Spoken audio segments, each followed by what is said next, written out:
దిత్వా తుఫాన్ ప్రభావంతో నెల్లూరు జిల్లాలో పలుచోట్ల వర్షాలు కురుస్తూ ఉన్నాయి. సర్వేపల్లి, నెల్లూరు, కోవూరు, కావలిలో విస్తారంగా వర్షాలు కురుస్తూ ఉన్నాయి.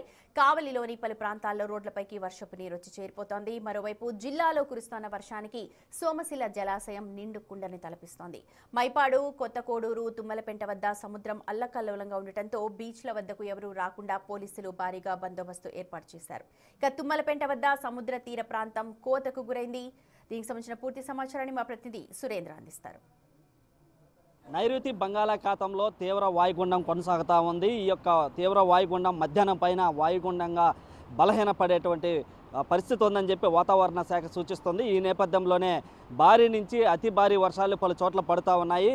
అయితే ఇటు నెల్లూరు జిల్లా వ్యాప్తంగా, ఇటు ఉమ్మడి నెల్లూరు జిల్లా వ్యాప్తంగా విస్తారంగా వర్షాలు కురుస్తున్నాయి. గూడూరు, నాయుడుపేట, సూళ్లూరుపేట, సర్వేపల్లి, కోవూరు వంటి ప్రాంతాల్లో ఈ యొక్క వర్షాలు అయితే నమోదవుతున్నాయి. ఈ యొక్క వర్షాలకి లోతట్టు ప్రాంతాలన్నీ కూడా కొన్ని చోట్ల జలమయమయ్యాయి. అదేవిధంగా అధికారులు కూడా అప్రమత్తమయ్యి ఈ యొక్క లోతట్టు ప్రాంతాల్లో ఉన్నటువంటి ప్రజలంతా కూడా అప్రమత్తం చేస్తూ ఉన్నారు. ఇప్పటికే కృష్ణాపట్నం పోర్టు వద్ద 3వ ప్రమాద హెచ్చరిక జారీ చేసి ఉన్నారు. దాంతోపాటుగా నెల్లూరు జిల్లాలో ఉన్నటువంటి సముద్ర తీర ప్రాంత ప్రజలందరినీ కూడా అప్రమత్తం చేసినటువంటి పరిస్థితి ఉంది. మరోవైపు ఎవరు చేపల వేటకి వెళ్ళొద్దని కూడా అధికారులు సూచించి ఉన్నారు. మరోవైపు ఇటు మంత్రి నారాయణ, ఆనం రామనారాయణ రెడ్డి, కలెక్టర్ వీరంతా కూడా కలిసి సమీక్ష సమావేశం ఏర్పాటు చేసి ఇటు అధికారులంతా కూడా అప్రమత్తం చేసినటువంటి క్రమంలో ఈరోజు స్కూల్స్కి, కాలేజీలకి అన్నింటిలో కూడా సెలవు ప్రకటించడం జరిగింది. అదేవిధంగా అధికారులు ఎవరు కూడా సెలవు తీసుకోవద్దని చెప్పి కూడా వారికి ఆదేశాలు జారీ చేసినటువంటి పరిస్థితుల్లో ఎలాంటి వాతావరణ పరిస్థితులు ఎదురైనా కానీ ఎదుర్కొనేందుకు కూడా సిద్ధంగా ఉన్నామని చెప్పి ఇటు అధికారులు, మంత్రులు చెప్తున్నటువంటి పరిస్థితి. అయితే మరోవైపు సముద్రం వద్ద కూడా అలలు ఎగిసిపడతా ఉన్నాయి. దాదాపుగా 5 అడుగుల మేర ఎత్తులో ఈ యొక్క అలలు కూడా ఎగిసిపడుతున్నాయని చెప్తా ఉన్నారు. మరోవైపు సముద్రం కూడా దాదాపు 5 మీటర్ల నుంచి 10 మీటర్ల ముందుకు వచ్చినట్లుగా తెలుస్తూ ఉంది. అయితే పైన కురుస్తున్నటువంటి వర్షాలకు నెల్లూరు జిల్లాలో ఉన్నటువంటి సోమశిల జలాశయానికి భారీగా వరద నీరు చేరుతూ ఉంది. ఇప్పటికే దాదాపుగా 14,000 క్యూసెక్కులు ఈ యొక్క వర్షపు నీరు ఈ యొక్క పెన్నా సోమశిల డ్యాంకు చేరుతున్నటువంటి క్రమంలో అధికారులు అప్రమత్తమయ్యి అక్కడ ఈ యొక్క సోమశిల జలాశయానికి 77 టీఎంసీలు కెపాసిటీ ఉంటే ఇప్పుడు 69 టీఎంసీలు నిల్వ ఉంచి మిగతా వరద నీటిని అంటే కూడా ఇటు పెన్నా నది ద్వారా ఇటు భూగర్భ సముద్ర గర్భంలోకి అయితే వదులుతున్నటువంటి పరిస్థితి ఉంది. అయితే ఈ యొక్క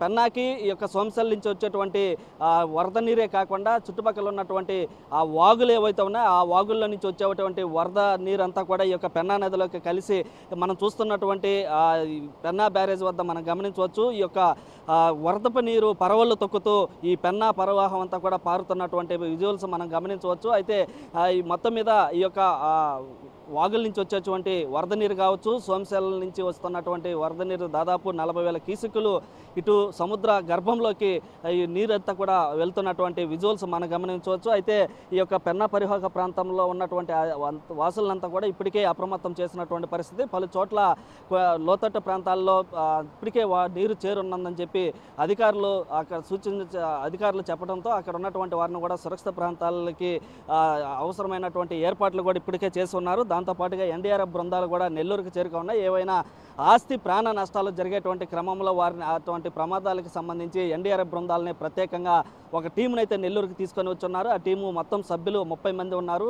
ఎక్కడ ఆ యొక్క దిత్వా తుఫాను ప్రభావం కావచ్చు, అదేవిధంగా వాయుగుండం పడేటువంటి పరిస్థితుల్లో భారీ నుంచి అతి భారీ వర్షాలు పడతాయని చెప్తున్నటువంటి నేపథ్యంలో ఎలాంటి పరిస్థితులు వచ్చినా ఎదుర్కొనేందుకు సిద్ధంగా ఉన్నామని చెప్పి ఇటు అధికారులు కూడా అంతా అప్రమత్తమై ఉన్నటువంటి పరిస్థితి. మరి ఎక్కడ ఎవరికి ఎలాంటి అవసరమైన అధికారులు ఏర్పాటు చేసినటువంటి కంట్రోల్ రూమ్కి ఫోన్ చేయాలని చెప్పి కూడా ఇప్పటికే ప్రజలంతా కూడా అవగాహన కల్పించడం జరిగింది. దాంతోపాటుగా ఎవరికి ఏ అవసరం వచ్చినా కానీ ఆ కంట్రోల్ రూమ్కి ఫోన్ చేస్తే అక్కడ ఉన్నటువంటి అధికారులంతా కూడా అక్కడికి వచ్చి వారిని అందరినీ కూడా సురక్షిత ప్రాంతాలకు తరలించడం, కాపాడేటువంటి ప్రయత్నం చేస్తామని కూడా అధికారులు చెప్తున్నటువంటి పరిస్థితి. అయితే రాబోయేటువంటి గంటల్లో భారీ నుంచి అతి భారీ వర్షాలు పడేటువంటి అవకాశం ఉన్నందువలన ప్రజలు కూడా అప్రమత్తంగా ఉండాలని చెప్పి కూడా సూచిస్తూ ఉన్నారు. కెమెరామెన్ మనోజ్తో సురేంద్ర, బిగ్ టీవీ, నెల్లూరు నుంచి.